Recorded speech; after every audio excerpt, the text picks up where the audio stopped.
ಈ ಹೊತ್ತಿನ ಲಂಚ್ ಬ್ರೇಕ್ನಲ್ಲಿ ಮೊದಲ ಸ್ಟೋರಿ. ದರ್ಶನ್ ಫ್ಯಾನ್ಸ್ಗಳ ವಿರುದ್ಧ ಸಮರ ಸಾರಿದ್ದಾರೆ ನಟಿ ರಮ್ಯಾ ಅವರು. ಇದಕ್ಕೆ ಸಂಬಂಧಪಟ್ಟಂತೆ ಅಪಾರ ಸಂಖ್ಯೆಯಲ್ಲಿ ರಮ್ಯಾ ಅವರಿಗೆ ಬೆಂಬಲ ಸೂಚಿಸಲಾಗ್ತಾ ಇದೆ. ಈ ಬೆನ್ನಲ್ಲೇ ಶಿವಣ್ಣ ಅವರ ಬಲ ಸಿಗ್ತಾ ಇದೆ ರಮ್ಯಾಗೆ. ರಮ್ಯಾ ಅವರ ವಿರುದ್ಧ ಬಳಸಿರುವಂತಹ ಪದಗಳು ನಿಜಕ್ಕೂ ಖಂಡನೀಯ. ರಮ್ಯಾ ಬೆಂಬಲಕ್ಕೆ ನಿಂತಿದ್ದಾರೆ ನಟ ಶಿವರಾಜ್ ಕುಮಾರ್ ಅವರು. ಓರ್ವ ಮಹಿಳೆಯ ಬಗ್ಗೆ ಇಂಥ ಮಾತು ನಿಜಕ್ಕೂ ಸರಿಯಲ್ಲ, ಅದನ್ನ ಸಹಿಸಲೂಬಾರದು. ತಾಯಿ, ಅಕ್ಕ, ಮಗಳು, ಮಡದಿಯಾಗಿ ಒಬ್ಬ ವ್ಯಕ್ತಿಯಾಗಿ ಗೌರವ ಅನ್ನೋದು ಬಹಳ ಮುಖ್ಯ. ನಿಮ್ಮ ನಿಲುವು ಸರಿಯಾಗಿದೆ ರಮ್ಯಾ, ನಿಮ್ಮ ಜೊತೆಗೆ ಸದಾ ನಾವು ನಿಲ್ತೀವಿ ಅಂತ ಶಿವಣ್ಣ ಹೇಳ್ತಾ ಇದ್ದಾರೆ. ಪದ್ಮಾವತಿ ಪರ ಬ್ಯಾಟ್ ಬೀಸ್ತಾ ಇದ್ದಾರೆ ಕರುನಾಡ ಚಕ್ರವರ್ತಿ. ಇದಕ್ಕೆ ಸಂಬಂಧಪಟ್ಟಂತೆ ಸಾಮಾಜಿಕ ಜಾಲತಾಣದಲ್ಲಿ ಪೋಸ್ಟ್ ಹಾಕಿದ್ದಾರೆ ಶಿವರಾಜ್ ಕುಮಾರ್ ಅವರು. ಶಿವಣ್ಣ ಪತ್ನಿ ಗೀತಾ ಶಿವರಾಜ್ ಕುಮಾರ್ ಅವರು ಕೂಡ ರಮ್ಯಾ ಅವರಿಗೆ ಸಪೋರ್ಟ್ ಮಾಡ್ತಾ ಇದ್ದಾರೆ. ಶಿವಣ್ಣ ಪೋಸ್ಟ್ ಪ್ರತಿಯಾಗಿ ಧನ್ಯವಾದ ಅಂತ ಹೇಳಿ ನಟಿ ರಮ್ಯಾ ಅವರು ಮತ್ತೊಂದು ಪೋಸ್ಟ್ ಹಾಕಿದ್ದಾರೆ. ಅದರ ಪೋಸ್ಟ್ನ ಪ್ರತಿಯನ್ನು ಗಮನಿಸ್ತಾ ಇದ್ರಿ. ರಮ್ಯಾ ಅವರ ವಿರುದ್ಧ ಬಳಸಿರುವ ಪದಗಳು ಖಂಡನೀಯ. ಯಾವ ಮಹಿಳೆಯ ವಿರುದ್ಧವೂ ಆ ರೀತಿ ಮಾತನಾಡೋದು ಸರಿಯಲ್ಲ, ಅದನ್ನು ನಾವು ಸಹಿಸಲೂಬಾರದು. ಮಹಿಳೆಯರನ್ನ ತಾಯಿಯಾಗಿ, ಅಕ್ಕನಾಗಿ, ಮಗಳಾಗಿ, ಮಡದಿಯಾಗಿ ಮತ್ತು ಮೊಟ್ಟ ಮೊದಲು ಒಬ್ಬ ವ್ಯಕ್ತಿಯಾಗಿ ಗೌರವಿಸುವುದು ತುಂಬ ಮುಖ್ಯ. ಸೋಷಿಯಲ್ ಮೀಡಿಯಾ ತುಂಬ ಬಲಿಷ್ಠವಾದ ಅಸ್ತ್ರ. ಸೋಷಿಯಲ್ ಮೀಡಿಯಾ ಅನ್ನೋದೇ ಬಹಳ ಬಲಿಷ್ಠವಾದಂಥ ಅಸ್ತ್ರ. ಅದನ್ನು ತಮ್ಮ ಏಳಿಗೆಗಾಗಿ ಬಳಸಿಕೊಳ್ಳಬೇಕು. ಇನ್ಯಾರನ್ನೋ ಬೈಯೋದಕ್ಕೋ, ಅವಾಚ್ಯ ಶಬ್ದಗಳಿಂದ ನಿಂದಿಸೋದಕ್ಕೋ, ದ್ವೇಷ, ಅಸೂಯೆಯಿಂದ ವರ್ತನೆ ಮಾಡೋದಲ್ಲ ಸೋಷಿಯಲ್ ಮೀಡಿಯಾ ಅಂತಂದರೆ. ಅದನ್ನು ಸರಿಯಾಗಿ ಬಳಸ್ಕೊಳ್ಬೇಕು. ಇಂಥದ್ದೆಲ್ಲವೂ ಕೂಡ ಸಹಿಸಲು ಅಸಾಧ್ಯ. ನಿಮ್ಮ ನಿಲುವು ಸರಿಯಾಗಿದೆ ರಮ್ಯಾ, ನಿಮ್ಮ ಜೊತೆಗೆ ನಾವು ಸದಾ ನಿಲ್ತೀವಿ ಅಂತ ಶಿವರಾಜ್ ಕುಮಾರ್ ಮತ್ತು ಗೀತಾ ಶಿವರಾಜ್ ಕುಮಾರ್ ಅನ್ನುವಂಥ ಹೆಸರಿರುವಂಥ ಒಂದು ಪೋಸ್ಟನ್ನು ಸಾಮಾಜಿಕ ಜಾಲತಾಣದಲ್ಲಿ ಶಿವಣ್ಣ ಅವರು ಪೋಸ್ಟ್ ಮಾಡಿದ್ದಾರೆ. ಅದನ್ನು ನಟಿ ರಮ್ಯಾ ಅವರು ಸಾಮಾಜಿಕ ಜಾಲತಾಣ ಎಕ್ಸ್ನಲ್ಲಿ ರೀಟ್ವೀಟ್ ಮಾಡಿದ್ದಾರೆ, ಪೋಸ್ಟ್ ಮಾಡ್ಕೊಂಡಿದ್ದಾರೆ. Thank you Shivanna, means a lot ಅಂತ ಬರ್ಕೊಂಡಿದ್ದಾರೆ ನಟಿ ರಮ್ಯಾ. ಸೊ ಅಲ್ಲಿಗೆ ರಮ್ಯಾ ಅವರಿಗೆ ಶಿವಣ್ಣ ಅವರ ಬಲ ಕೂಡ ಸಿಗ್ತಾ ಇದೆ. ಮತ್ತೊಂದು ಕಡೆ ಕೇಸ್ ಕೂಡ ದಾಖಲಾಗಿದೆ. ಈಗ ಕಂಪ್ಲೇಂಟ್ ಆಗಿದೆ, FIR ಆಗಿದೆ. ಸುಮಾರು 43ರಿಂದ 46 ಅಕೌಂಟ್ಗಳ ಹೆಸರು ಜೊತೆಗೆ ಯೂಸರ್ ID ಕೂಡ ಕೊಡಲಾಗಿದೆ. ಅದರಲ್ಲಿ ಒಬ್ಬನೇ ಹ್ಯಾಂಡಲ್ ಮಾಡ್ತಿದ್ದಂತಹ 5 ಅಕೌಂಟ್ಗಳಿದೆ ಅನ್ನೋದು ಕೂಡ ಗೊತ್ತಾಗಿದೆ. ಅವರಿಗೆ ತಕ್ಕ ಪಾಠ ಕಲಿಸಿದ್ರೆ ಇನ್ನುಳಿದಿರೋರು ಈ ರೀತಿಯ ಕೆಲಸವನ್ನು ಮತ್ತೆ ರಿಪೀಟ್ ಮಾಡಲ್ಲ. ಹಂಗೇನಾದರೂ ಒಂದು ಶಿಕ್ಷೆ ಆಗಬೇಕು ಅಥವಾ ಏನಾದರೂ ಒಂದು ಕ್ರಮ ತೆಗೆದುಕೊಳ್ಬೇಕು. ಆದರೆ ನೋಡಿ, ತಾರಕಕ್ಕೇರಿದೆ ಈ ಡಿ ಗ್ಯಾಂಗ್ ವರ್ಸಸ್ ರಮ್ಯಾ ಅನ್ನುವಂತಹ ವಾರು. ಈಗಾಗಲೇ ಕಂಪ್ಲೇಂಟ್ ದಾಖಲಾಗಿದೆ. ಹೇಳ್ತಾ ಇದ್ದೆ, ಕಮೆಂಟ್ಗಳಲ್ಲಿ ಅವಾಚ್ಯ ಶಬ್ದಗಳನ್ನು ಜೊತೆಗೆ ಅಶ್ಲೀಲ ಕಮೆಂಟ್ಸ್ಗಳನ್ನು ಮಾಡ್ತಾ ಇದ್ರಲ್ಲ, ಈಗ ರಮ್ಯಾ ಅವರು ಇದರ ವಿರುದ್ಧ ಕಾನೂನು ಸಮರವನ್ನು ಸಾರಿದ್ದಾರೆ. ನೆನೆ ಪೊಲೀಸ್ ಕಮಿಷನರ್ ಅವರ ಕಚೇರಿಗೆ ಬಂದಿದ್ರು, ಕಂಪ್ಲೇಂಟನ್ನು ಕೊಟ್ಟರು. ಈಗ FIR ದಾಖಲಾಗಿದೆ. ನಟಿ ರಮ್ಯಾ ಕೊಟ್ಟಂತಹ ದೂರಿನ ಅನ್ವಯ ಈಗ FIR ಅನ್ನು ದಾಖಲು ಮಾಡಿಕೊಂಡು ತನಿಖೆಯನ್ನು ಶುರು ಮಾಡಿದ್ದಾರೆ ಅಂತ.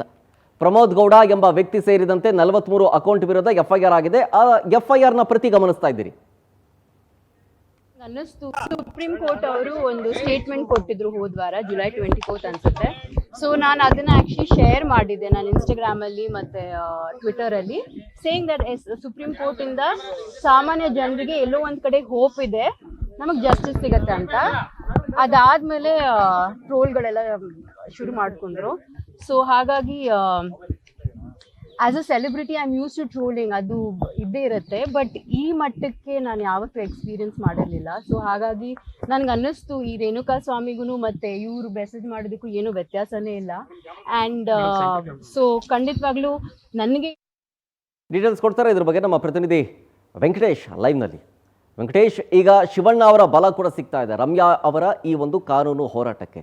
ಇದರ ಜೊತೆಗೆ FIR ದಾಖಲಾಗಿದೆ. ಈಗ ತನಿಖೆ ಶುರುವಾಗಿದೆಯಾ, ಯಾವ ಹಂತದಲ್ಲಿದೆ, ಅಪ್ಡೇಟ್ ಕೊಡೋದಾದರೆ?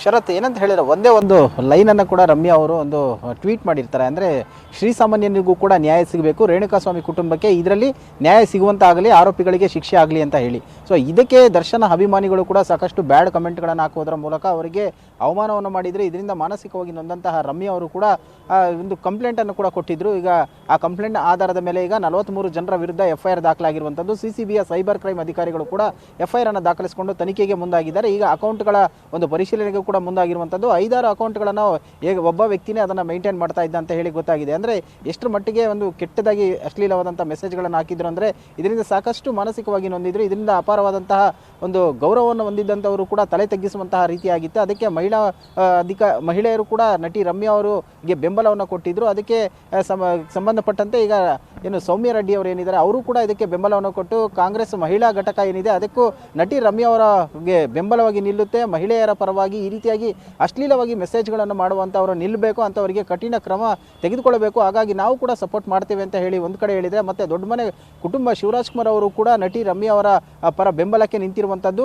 ಈಗ ನೀವು ಮಾಡ್ತಾ ಇರುವಂತಹ ಕಾರ್ಯಕ್ಕೆ ನಮ್ಮ ಬೆಂಬಲವಿದೆ, ಇಂತಹ ಕಿಡಿಗೇಡಿಗಳಿಗೆ ಸರಿಯಾದ ಶಿಕ್ಷೆ ಆಗಬೇಕು ಅನ್ನುವಂಥ ನಿಟ್ಟಿನಲ್ಲಿ ಕೂಡ ಅವರು ಹೇಳಿರುವಂಥದ್ದು. ಇದಕ್ಕೆ ರಮ್ಯಾ ಅವರು ಕೂಡ ಒಂದು ಟ್ವೀಟನ್ನು ಮಾಡಿರುವಂಥದ್ದು. ಅಂದರೆ ಇಲ್ಲಿ ಮಹಿಳೆಯರನ್ನು ಘನತೆಗೆ ಗೌರವ ತರುವಂತಹ ರೀತಿಯಲ್ಲಿ ನಡೆದುಕೊಳ್ಬೇಕು, ಅದನ್ನು ಬಿಟ್ಟು ಈ ರೀತಿಯಾಗಿ ಕೆಟ್ಟ ಮೆಸೇಜ್ಗಳನ್ನು ಹಾಕುವಂಥದ್ದು, ಅಶ್ಲೀಲವಾಗಿ ನಿಂದಿಸುವಂಥದ್ದು ಎಷ್ಟರ ಮಟ್ಟಿಗೆ ಸರಿ ಅನ್ನುವಂತಹ ಪ್ರಶ್ನೆಯನ್ನು ಕೂಡ ಕಾಡ್ತಾ ಇರುವಂಥದ್ದು. ಸದ್ಯ ಈಗ ಪೊಲೀಸರು ಕೂಡ ಈ ಒಂದು ಪ್ರಕರಣವನ್ನು ಗಂಭೀರವಾಗಿ ತೆಗೆದುಕೊಂಡಿದ್ದಾರೆ. ಹಾಗಾಗಿ FIR ಕೂಡ ದಾಖಲಾಗಿದೆ. ಆದಷ್ಟು ಬೇಗ ಈ ಪ್ರಕರಣದಲ್ಲಿ ಮೆಸೇಜ್ಗಳನ್ನು ಹಾಕಿರುವಂತಹ ಆರೋಪಿಗಳೇನಿದ್ದಾರೆ ಅವರನ್ನು ಕರೆತಂದು ಸರಿಯಾದ ರೀತಿಯಲ್ಲಿ ಕಾನೂನಿನ ಪ್ರಕಾರ ಶಿಕ್ಷೆಯನ್ನು ಕೊಡ್ತೀವಿ ಅಂತ ಹೇಳಿದ್ದಾರೆ. IT ಆ್ಯಕ್ಟ್ನ ಅಡಿಯಲ್ಲಿ ಈ ಒಂದು ಪ್ರಕರಣಗಳನ್ನು ವಿವಿಧ ಸೆಕ್ಷನ್ಗಳ ಅಡಿಯಲ್ಲಿ ಕೂಡ ದಾಖಲಿಸಿಕೊಂಡಿರುವಂಥದ್ದು ಮತ್ತು ಇದರಿಂದ 3 ರಿಂದ 7 ವರ್ಷಗಳ ಕಾಲ ಈ ಆರೋಪಿಗಳಿಗೆ ಶಿಕ್ಷೆ ಆಗುವ ಸಾಧ್ಯತೆ ಕೂಡ ಇದೆ. ಹಾಗಾಗಿ ಪೊಲೀಸರು ಈ ಒಂದು ಪ್ರಕರಣವನ್ನು ಗಂಭೀರವಾಗಿ ತೆಗೆದುಕೊಂಡಿದ್ದಾರೆ. ಮತ್ತೆ ಯಾರೆಲ್ಲ ಅವರ ಪರವಾಗಿ ಬೆಂಬಲಕ್ಕೆ ನಿಲ್ತಾರೆ ಅನ್ನೋದನ್ನು ಕೂಡ ನೋಡ್ಬೇಕು. ಯಾಕಂದ್ರೆ ಇಂತಹ ಒಂದು ಕೆಟ್ಟ ಸಂಸ್ಕೃತಿಗೆ ಅಂತ್ಯ ಆಡುವಂತಹ ಕಾಲ ಬಂದಿದೆ ಅಂತ ಕಾಣುತ್ತೆ ಶರತ್. ಮುಂದೆ ಈ ರೀತಿಯಾದಂತಹ ಬ್ಯಾಡ್ ಕಮೆಂಟ್ಗಳು ಹಾಕುವವರಿಗೆ ಇದೊಂದು ಪಾಠ ಆಗಬೇಕಾಗುತ್ತೆ.